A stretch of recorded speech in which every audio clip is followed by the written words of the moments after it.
SD SMA 2 Bandung kelas 4. How are you today? Bagaimanakah kabarnya hari ini? Semoga kalian semua masih tetap sehat dan tetap semangat. Nah, hari ini bersama Ibu Kiki, kita seperti biasa akan belajar ilmu pengetahuan alam. Nah, coba kalian persiapkan ya buku ISPS-nya. Mulai materi baru halaman 27. Maka dari itu, simak video ini sampai dengan selesai. Sebelum belajar, mari kita berdoa. Bismillahirrahmanirrahim. Robbi jidni ilman warzuqni fahman wa alhiqni bissolihin. Amin ya robbal alamin. Hadis tentang berakhlak baik. Sebaik-baiknya orang di antara kalian ialah orang yang baik akhlaknya. Dari hadis riwayat Al-Bukhari Muslim. Tujuan pembelajarannya adalah dapat membandingkan daur hidup hewan dan menjelaskan daur hidup pada tumbuhan. Materi pembelajarannya adalah daur hidup hewan dan daur hidup tumbuhan. Anak-anak, coba kalian perhatikan gambar di samping ibu.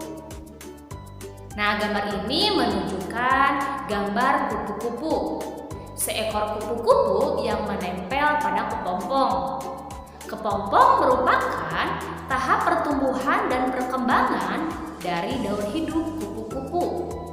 Daur hidup dialami oleh hewan dan tumbuhan. Coba sebutkan tahapan dari daur hidup hewan atau tumbuhan yang kamu ketahui. Anak-anak, coba kalian perhatikan gambar jambu ini. Dari manakah asalnya? Pernahkah kamu memakan buah jambu?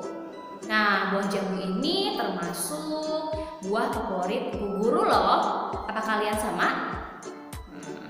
Nah, anak-anak, yang dari luar pada buah jambu terlihat bagus, tetapi begitu dibelah bagiannya busuk ya. Nah, ketika diamati lebih lanjut, buah jambu tersebut ada ulatnya loh di dalamnya. Bagaimana ya ulat itu bisa masuk ke dalam tubuh jambu? Ulat seolah-olah muncul dari dalam buah. Apakah betul? Coba diskusikan bersama teman atau orang tuamu di rumah. Anak-anak, daur hidup adalah seluruh tahap perubahan yang dialami makhluk hidup selama hidupnya.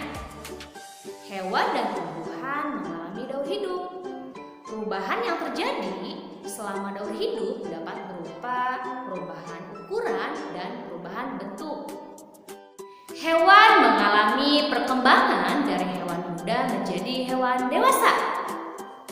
Anak-anak, pernahkah kamu memperhatikan perkembangan hewan yang hidup di lingkunganmu? Jika kamu memelihara hewan, kamu pasti mengetahuinya loh. Coba kamu amati anak ayam yang baru menetas atau anak kucing yang baru lahir. Bagaimana bentuk anak ayam dan anak kucing itu? Apakah anak-anak hewan itu mirip dengan induknya? Anak ayam dan anak kucing mirip dengan induknya loh. Jika ada perbedaan, mungkin hanya pada warna bulu atau rambutnya saja. Anak-anak, hewan dikatakan mengalami metamorfosis jika bentuk hewan muda sangat berbeda dengan hewan dewasanya. Metamorfosis dibedakan menjadi dua, yaitu metamorfosis sempurna atau lengkap dan metamorfosis tidak sempurna. Sekarang kita akan mempelajari daur hidup hewan yang mengalami metamorfosis. Metamorfosis dibedakan menjadi dua, yaitu metamorfosis sempurna atau lengkap dan metamorfosis tidak sempurna. Anak-anak, pada metamorfosis sempurna, bentuk hewan saat lahir berbeda sekali dengan bentuknya ketika hewan sudah dewasa. Hewan yang bermetamorfosis sempurna mengalami tahap pupa atau kepompong. Contoh hewan yang mengalami metamorfosis sempurna seperti kupu-kupu, nyamuk, lalat, lebah, dan katak. Mari untuk itu kita pelajari daur hidup hewan-hewan yang lain yang mengalami metamorfosis sempurna. Daur hidup kupu-kupu dimulai dari telur. Telur biasanya berada di permukaan daun atau di tempat yang aman dari pemangsa. Kemudian telur akan menetas dan mengeluarkan larva atau ulat. Ulat memakan dedaunan. Selama berhari-hari ulat makan dan beberapa kali mengalami pergantian kulit untuk mengeluarkan semacam benang sutra untuk melekat pada daun atau batang. Lalu melepaskan kulitnya untuk yang terakhir kali menjadi kepompong atau pupa.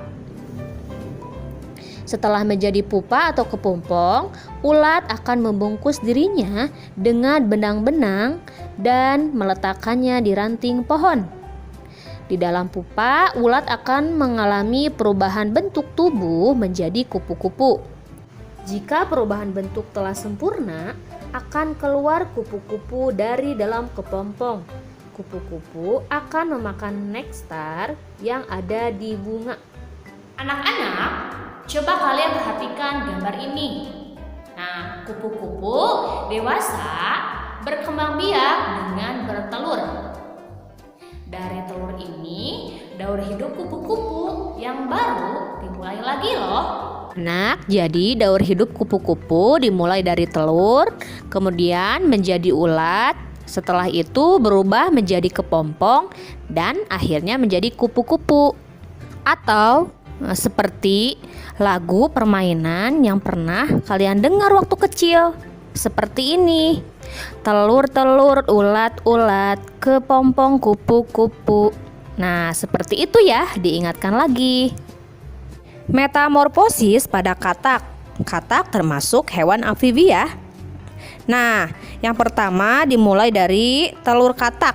Kemudian telur menetas dan keluar menjadi berudu. Nah, berudu ini dibagi menjadi 3 tahapan ya.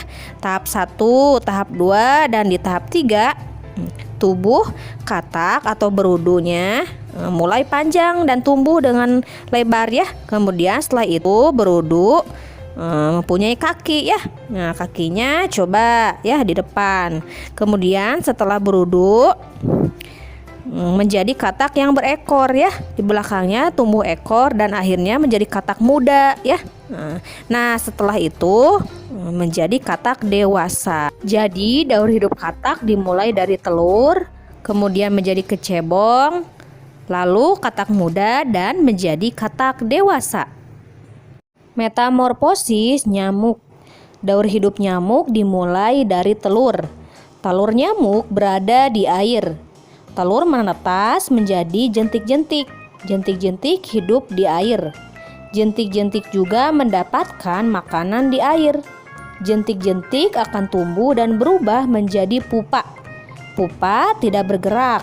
Pupa dapat berpindah karena gerakan air. Selanjutnya, pupa berubah menjadi nyamuk. Daur hidup nyamuk dimulai dari telur, kemudian jentik-jentik, lalu menjadi pupa dan akhirnya menjadi nyamuk. Untuk daur hidup lalat dimulai dari telur, belatung, pupa, kemudian menjadi lalat. Hewan yang bermetamorfosis tidak sempurna mengalami perubahan bentuk dan fungsi organ tubuh yang tidak terlalu mencolok pada individu muda dan individu dewasa. Ciri khususnya adalah terdapat penambahan struktur tubuh pada hewan tersebut, seperti sayap yang muncul pada nimpa atau hewan muda. Daur hidup belalang. Daur hidup belalang dimulai dari tahap telur. Telur lalu menetas menjadi belalang muda yang bentuknya mirip belalang dewasa. Akan tetapi, belalang muda belum memiliki sayap. Alat perkembangbiakan belalang muda juga belum sempurna.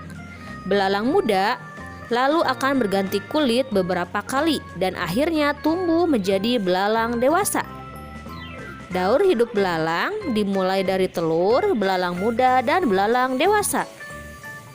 Selanjutnya yaitu daur hidup kecoa, dimulai dari telur, kecoa muda, dan akhirnya menjadi kecoa dewasa. Anak-anak, ada pula kelompok hewan yang tidak mengalami perubahan bentuk. Artinya, bentuk dan fungsi tubuh akan tetap sama dari lahir hingga dewasa. Contohnya kucing, ayam, dan bebek. Daur hidup tumbuhan. Daur hidup tumbuhan biasanya dimulai dari biji. Contoh tumbuhan yang mengalami tahapan dari biji antara lain buah apel, rambutan, mangga, kacang hijau, jagung, tomat, dan jambu. Tidak semua tumbuhan mengalami daur hidupnya dari biji. Beberapa tumbuhan mengalami daur hidupnya dari umbi. Misalnya bawang merah, wortel, dan kentang. Dan daur hidup yang dari tunas misalnya pada pisang dan bambu. Sedangkan tumbuhan paku dan lumut daur hidupnya dari spora. Berikut Bu Guru ambil contohnya ya. Daur hidup pada tumbuhan apel. Yang pertama, biji apel yang ditanam akan tumbuh akar. Kemudian akar akan semakin panjang, lalu muncul tunas. Tahap ini disebut kecambah. 3. Tunas gugur, lalu berganti menjadi daun. 4.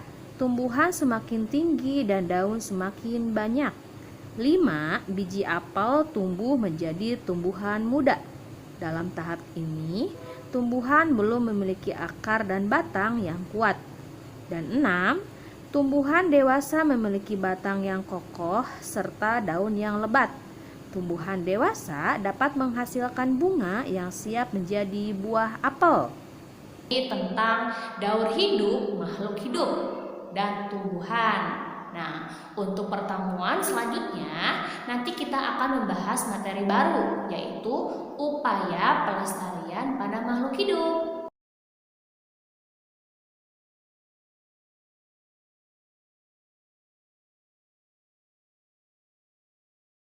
Anak-anak, terima kasih atas perhatiannya ya. Mohon maaf jika Bu Kiki terdapat kesalahan dalam menyampaikan materi. Tetap semangat dan tetap menjaga kesehatan ya. Wassalamualaikum warahmatullahi wabarakatuh.